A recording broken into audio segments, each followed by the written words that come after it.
Hello friends, welcome back to my channel. আর তোমরা সবাই খুব খুব ভালো আছো, আর আমিও খুবই ভালো আছি।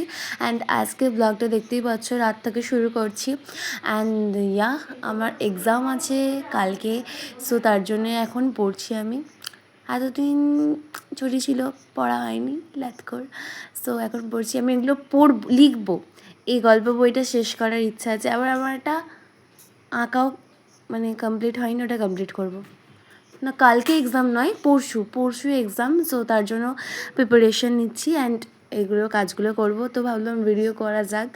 অ্যান্ড দেখতে পাচ্ছ ছবিটা আমার কমপ্লিট হয়নি, বাট স্ট্রাকচারটা হয়েছে। এখানে এখনও শেডিং করতে হবে। আমি পিকচারটা দিয়ে দেবো অ্যান্ড তোমরা দেখো। আমি এগুলো এখন করবো। এখন রাত 11:30 প্রায় বেজে গেছে মনে হয়। এখন এই কাজগুলো আমি করব। অ্যান্ড আমি এই জকের ধন এই বইটা গল্পটা পড়ছি আর কি। সো আর এখানে আমার শর্টকাট কি এগুলো এখনও লেখা হয়নি, সে সাজেশন দিয়েছিল, এগুলো এখন আমি লিখছি ফোন দেখে দেখে। আমি ভাবো কোনো হয় না, দিনের বেলায় আমার কোনো কাজ হয় না, জানি না তখন কি করি। আমি শুয়ে বসে থাকে হয়ে যায়। রাত্রেবেলা যত কাজ আমার মনে থাকে, তোমরাও কি এমন করো? আমার মনে হয় রাত্রেবেলায় পড়াটা বেস্ট, কারণ তখন নিস্তব্ধ থাকে সব জায়গায়। আর আমার জানি না কেন, যত আমি রাত্রেবেলায় যত দেরি করে আর কি ঘুমোবো, আমি সকালে তাড়াতাড়ি উঠি। আবার তাড়াতাড়ি শুলে দেরি করে উঠি। উল্টো লোকের উল্টোটা হয় না, আমার আবার উল্টো। কে জানে বাবা, মানুষটাই উল্টো হয়ে যাচ্ছে দিনকে দিন। যাই হোক, তোমাদের সাথে বক বক করতে করতে এখন আমি এখানে লিখে নিচ্ছি। অ্যান্ড তোমরা এরকম কারা কারা করো অবশ্যই কমেন্টে জানিও। অ্যান্ড আমার পুরো ব্লগটা দেখার একটা কী বলবো অনুরোধ রইলো। প্লিজ পুরো ব্লগটা দেখো। অ্যান্ড চ্যানেলে নতুন হয়ে থাকলে চ্যানেলটাকে সাবস্ক্রাইব করতে ভুলো না। হয়ে গেছে, তো এখন আমি আমার ড্রয়িংটা কমপ্লিট করব। আমি পিকচারটা দিয়ে দেবো। এখন দেখো 12:07 বেজে গেছে অলরেডি।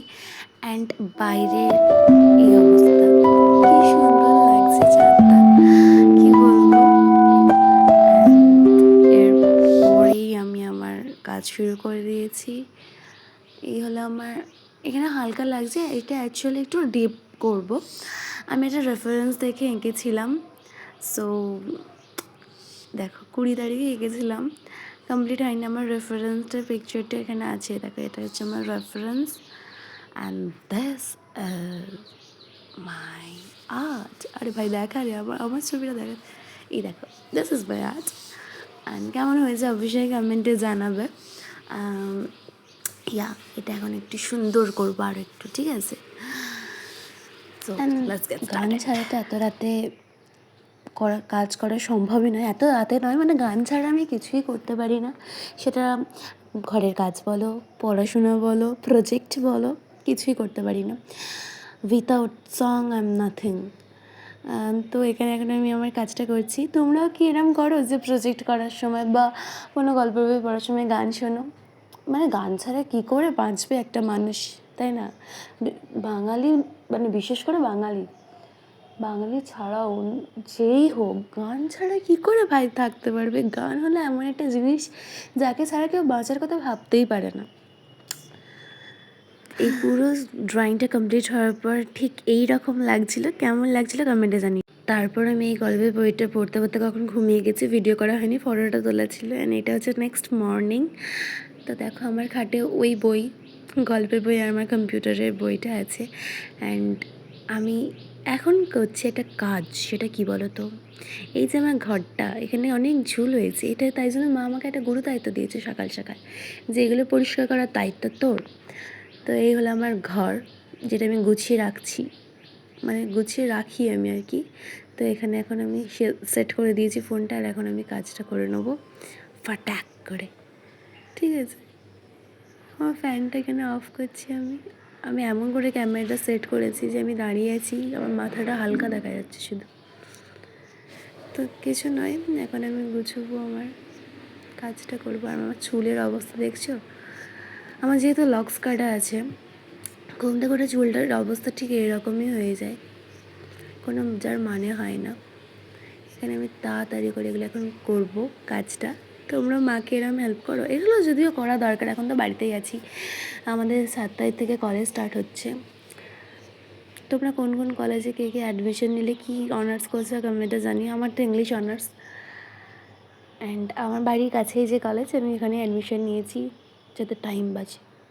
আমি দূরে নিতে চেয়েছিলাম চন্দননগরের দিকে, আমি চান্সও পেয়েছিলাম, বাট কিন্তু আমার বাড়ির লোক বলেছে না, তো রেগুলার যাওয়া আসায় কষ্ট হবে, তুই পড়াশোনায় মন দিতে পারবি না, তো কাছের কলেজ বেশি ভালো।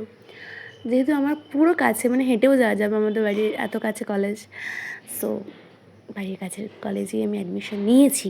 তো এটা এতক্ষণ ধরে যে খাটটা আমি এখানে তারপিন তেল দিয়ে মুছছিলাম, এটা হলো আমার মায়ের ঘরের খাট, এটা বক্স খাট। তো এটাকে সুন্দরভাবে আমি মুছে নিচ্ছি, কারণ কি এই ডিজাইনের জন্য এত ধুলো জমে না, কি বলবো। তো খাটটা এখন অনেকটা পরিষ্কার লাগছে, সুন্দর লাগছে। আমাদের এখানে টিভির এখানে যে রাখার জায়গাটা, এখানটা এত ধুলো হয় কেন কি জানে, আর কি কালো জিনিসে ধুলোটা বেশি বোঝা যায়। তো এখানে এখন আমি এটা সুন্দরভাবে মুছে দিচ্ছিলাম। অ্যান্ড এখানে আমার বাবার ঘড়ি অ্যান্ড চশমা এখানে রেখে দিয়েছে। যাই হোক, এখানে ওয়াইফাই এটা কতটা নোংরা হয়ে গেছিলো। আমার অবস্থাটা দেখো, জাস্ট কি অবস্থা আমার।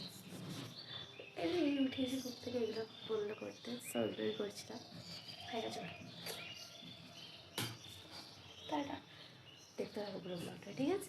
তোমাদের এখানে একটা জিনিস দেখাই, এখন হচ্ছে আমার মা একটা উচ্ছে গাছ লাগিয়েছিল, তো সেইটা এখন আমার জানলাকে ধরে উঠছে। আর জানলা এখানে আমাদের যে তারটা লাগানো আছে সেটাকে চলে আসছে ভেদ করে, মানে ভেতরের দিকে। তো এখানে আমি কিছু আর কি কেটে দিয়েছিলাম, যেগুলো এখানে এসে গেছিলো আর কি আমার ভেতরের দিকে।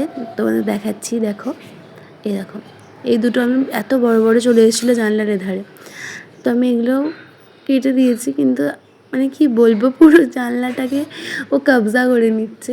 অ্যান্ড বড় বড় উচ্ছেও হচ্ছে, যেগুলো তেতন আমি উচ্ছের ফটো দিয়ে দেবো, অনেক কটা উচ্ছে হয়েছিল। ঝিঙে গাছ লাগিয়েছে, ঝিঙেও হয়েছে। অ্যান্ড আমি এখানে আবার বইটা বলছিলাম যে খুব ভালো, তোমরাও পড়তে পারো, আমি এটা পড়ছি, ঠিক আছে। যাই হোক, এটা এখন আমার সঙ্গী হয়ে গেছে। অ্যান্ড তোমাদের আরও একটা জিনিস দেখাচ্ছি, দেখবে। এই দেখো, আমি উঠে বললাম খাটে, আর এখানে একটা ঝিঙে হয়েছে, ওটাই আর কি আমি দেখানোর চেষ্টা করছি। আমি আসলে এখানে ফটো তুলছিলাম দুপুর দিকে।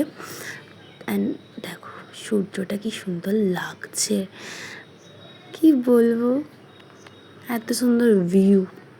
অ্যান্ড এখানে আমার মা রোদে দিয়েছিল একটা ছাল, এইগুলো।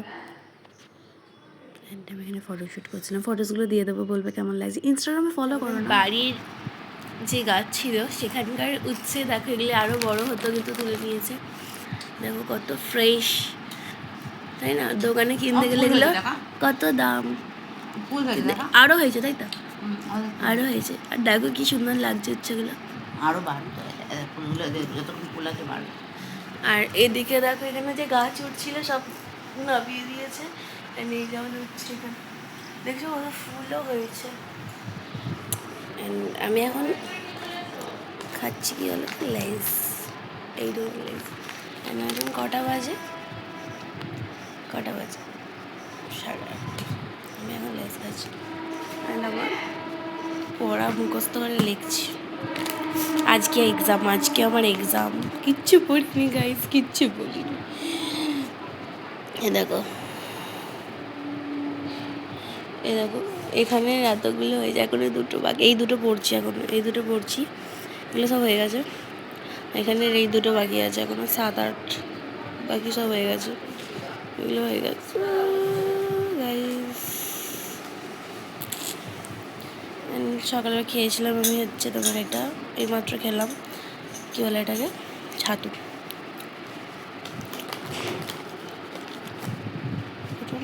তো বিকেল দিকে আমার বাবা এনেছিল মোমো। অ্যান্ড বাবা এটা মোমোটা কতটা এনেছিল যেন, কত টাকা হতে পারে বলো, মোমো সাইজটা দেখো কত ছোট, কি বলবার। এটাই নিয়েছিল 70 টাকা। এটা আসলে একটা রেস্টুরেন্ট থেকে নিয়েছিল, তাই জন্য তো প্রাইস বেশি দিয়েছে। তোমাদের তো দেখালামই, মানে আমার বাপি আর ভাই গেছিলো একটু হাঁটতে আর কি, আমাদের এখানে স্টেশনের ওখানে হাঁটতে গেছিলো। দেন না আমাদের এখানে একটা নতুন ক্যাফে মতন খুলেছে, ক্যাফে কাম রেস্টুরেন্ট, মানে সুন্দর। আমি এখনও যাইনি গাইজ, আমার ভাই 2-3-4 বার চলে গেল, আমার এখনও যাওয়া হয়নি। যাই হোক, সো ওটা হয়েছে তোমার এবছরই হয়েছে, এই হোলি মানে দোলের সময় হয়েছিল। সো ওখান থেকে একবার এনেছিল বাপিরা ওখানে গিয়ে খেয়েছিল, তোমার মনে হয় নান খেয়েছিল, চিকেন খেয়েছিল, ভালো বলেছে। অ্যান্ড আমাদের জন্য এনেছিল হোয়াইট সস পাস্তা। একদিন মনে এনেছিল ওই ভেজ ছিল বলে, ওদের ভেজ কিছু আইটেম ছিল না হোয়াইট সস পাস্তা ছাড়া। সো ওটা খেয়েছিলাম, আমার বাবা মা ভাই কেউ খায়নি, আমি খেয়েছিলাম, আমার ভালো লেগেছিলো। সো আজকে ওরা এনেছে মোমো, তোমাদের দেখালাম কি মোমোর কাণ্ড। ওটা 70 টাকা নিয়েছে। তো আমি প্রথমে না বুঝতে পারিনি যে এটা ওখান থেকে এনেছে, আমি ভেবেছি এমনি হয়তো নর্মাল কোনো ধাবা থেকে এনেছে। দিয়ে তখন বললো যে এখান থেকে এনেছে, আমি তারপর ভাবলাম হ্যাঁ আচ্ছা ওই জন্য 70 টাকা নিয়েছে। তাই বলেছি 70 টাকায় ওইটুকুনি ছোটো ছোটো, কারণ একজনের কেউ পেট ভরবে না। অ্যান্ড টেস্ট যে খুব হাই লেভেলের, মানে খেয়ে মন ভরে যাবে এমন নয়। যাই হোক, কী আর করা যাবে। আমি বাপিকে বলেছিলাম সিঙ্গাড়া আনো, সিঙ্গাড়া, বাবি বলে না সিঙ্গাড়া আনবো না। আমাদের এখানে সিঙ্গাড়া জন্য কত হবে, 10 টাকা করে সিঙ্গাড়া, তোমাদের এখানে কত বলো তো? কী বলবো, আমি বললাম সিঙ্গাড়া যদি আনতো দেখো 40 টাকায় মেটে যেত, কিন্তু সবাই মুড়ি খেয়ে নিত, কারণ আমি খুব ভালোবাসি সিঙ্গাড়া। তো আমি বলেছিলাম আনতে, বাট 70 টাকায় কারো পেট ভরলো না। যাই হোক, আমার কথা কেউ শুনিনি, ওইসব বাদ দাও, ঘটনা ঘটলো তাই বললাম তোমাদেরকে। অ্যান্ড আমি এখন গল্পটা শেষ করবো গোয়েন্দার, এই যে চুলটা এত ডিস্টার্ব হচ্ছে, এই যে